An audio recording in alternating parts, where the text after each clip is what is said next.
And ఈరోజు simple and ఈజీగా చేసుకునే రోజ్ మిల్క్ అంటే గుర్తుకొచ్చేది మనకి రాజమండ్రి రోజ్ మిల్క్ సెంటర్. అక్కడికి వెళ్ళిన వాళ్ళు తప్పకుండా రోజ్ మిల్క్ తాక్కుంటే ఎవరు ఉండరు. అక్కడ నుండి రోజ్ మిల్క్ సిరప్ని తీసుకొని వచ్చి మనం ఇప్పుడు ఇంట్లోనే చేసుకుందాం రండి.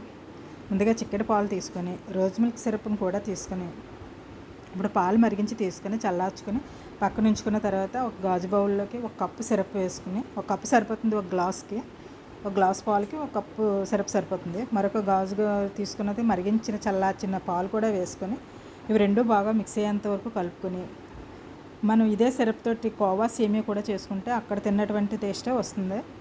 అలా కలిపిన తర్వాత డ్రై ఫ్రూట్స్ కట్ చేసి వేసుకొని 10 మినిట్స్ ఫ్రిడ్జ్లో ఉంచుకొని ఐస్ క్యూబ్స్ కూడా వేసుకుంటే చాలా టేస్టీగా ఉంటుంది. తీసుకుంటే ఎంతో రుచికరంగా టేస్టీగా ఉండే రోజ్ మిల్క్ రెడీ. మీరు కూడా ట్రై చేసి చెప్పండి. Do like, share, comment and subscribe చేయండి. Thank you.